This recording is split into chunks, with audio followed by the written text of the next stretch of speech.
என்ன வருதா?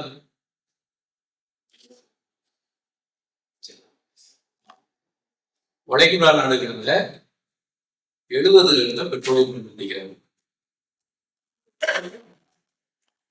அதற்கு முன்பதாக அவங்களுடைய வாழ்வியல் எப்படி இருந்ததுன்னு சொல்லி பழைய போட்டோ நீங்க பாத்தீங்கன்னா, பார்த்துருக்கீங்களா? நீங்க மியூசியத்துல எல்லாம் பார்த்துருக்கீங்கல்ல?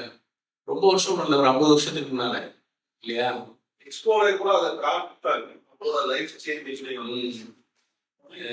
கழுதைகள்ல வந்து பொருட்களை சுமந்து அந்த வெயில்ல ஏசி நிறைய தெரியாம படிக்காதவர்களாக அந்த சமூகம் வந்து பெடோயிங் கல்ச்சர்னு சொல்லுவாங்க. கூட்டம் கூட்டமாக உடல்கள் ஒரு தலைவர் அவங்க போய் பெரிய மரங்கள் சார்ந்த ஒரு வாழ்வியல், கடல் சார்ந்த ஒரு வாழ்வியல், இப்படிதான் அவங்க வாழ்ந்துட்டு இருந்தாங்கன்னு சொல்லுவாங்க.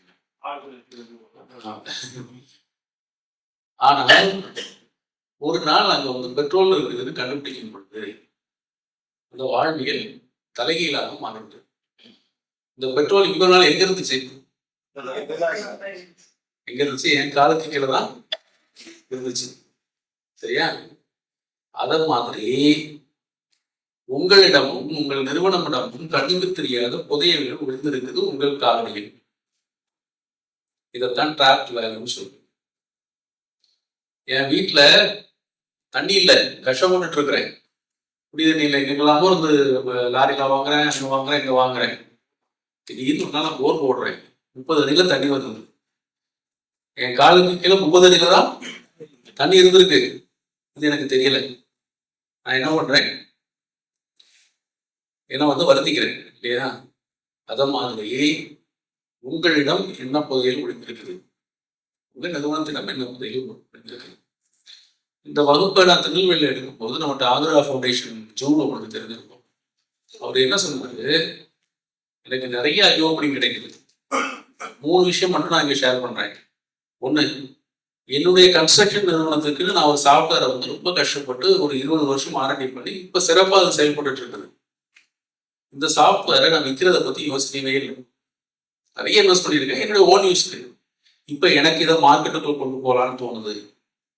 என்கிட்ட வந்து நிறைய ஹெவி வெஹிக்கிள்ஸ் இருக்குது, பொக்லைன் மாதிரியான இத்திரங்கள் இருக்குது. ஏன்னா என்னுடைய தேவை போக மீதி நேரங்களில் சும்மா இருக்குது.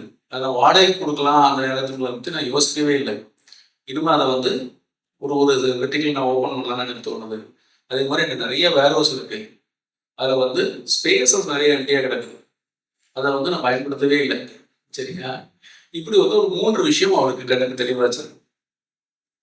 நம்மளுடைய அர்ஷத் மாலின் துபாயில் இருக்கிறார் இல்லையா, அவருடைய இதுக்கு முந்தைய நிறுவனத்தில் இருக்கும்போது அவர் உங்களுக்கு என்ன சொன்னேன்னா, உங்க போன்ல இருக்கக்கூடிய போன் நம்பர்ஸ் எல்லாமே உங்களுக்கு ஒரு ட்ராக் வேல்யூ. உங்க இமெயில் ஐடியில இருக்கக்கூடிய மெயில இருக்கக்கூடிய இமெயில் ஐடி எல்லாமே உங்களுக்கு ஒரு ட்ராக் வேல்யூ அப்படின்னு சொல்றேன். அப்போ அவர் அடுத்த நாள் போய் என்ன பண்ணாரு, அவங்க பழைய கஸ்டமர் எல்லாருக்கும் ஒரு மெயில் ட்ராக் பண்ணி அனுப்புறாங்க. ஒன்றும் இல்லை, அவங்க வந்து ஒரு லாயர்கிட்ட போய் எல்லாரும் உடனே கேஸை கொண்டா போவாங்க. யுஏஇல நீங்க தான் புதுசா கடந்த 3 மாதத்துல என்ன சட்டத்திட்டங்கள்லாம் மாறி இருக்குன்னு ஒரு நியூஸ் லெட்டரை டிராஃப்ட் பண்ணி அத்தனை பழைய மெயில் ஐடிக்கும் அனுப்புறாங்க. ஒரு 1000 மெயில் ஐடிக்கு போகுது. ஒரே நாள் 100 என்கொயரி அவங்களுக்கு வந்திருக்கு.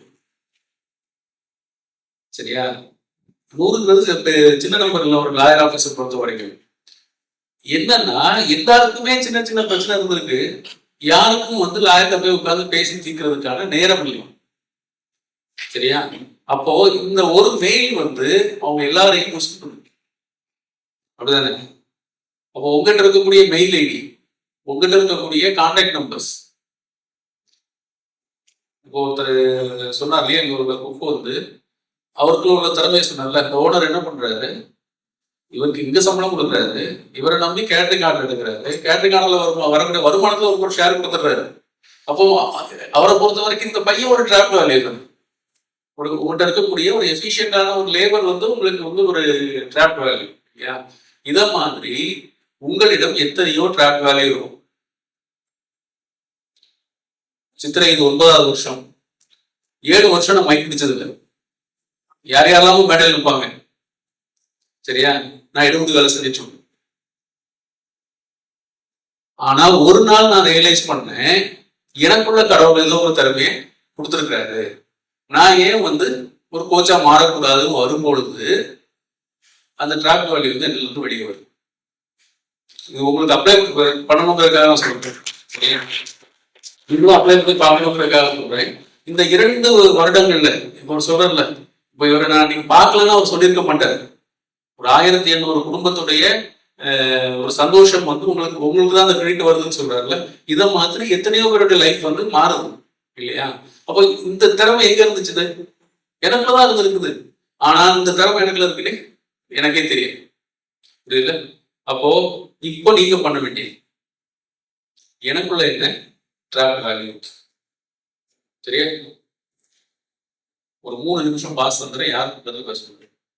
வேற எதையும் யோசிக்க கூட மொபைல் எடுத்து பார்க்க எல்லாரும் ஒரு ட்ராப் வேல்யூவா எனக்கு சொல்லக்கூடாது.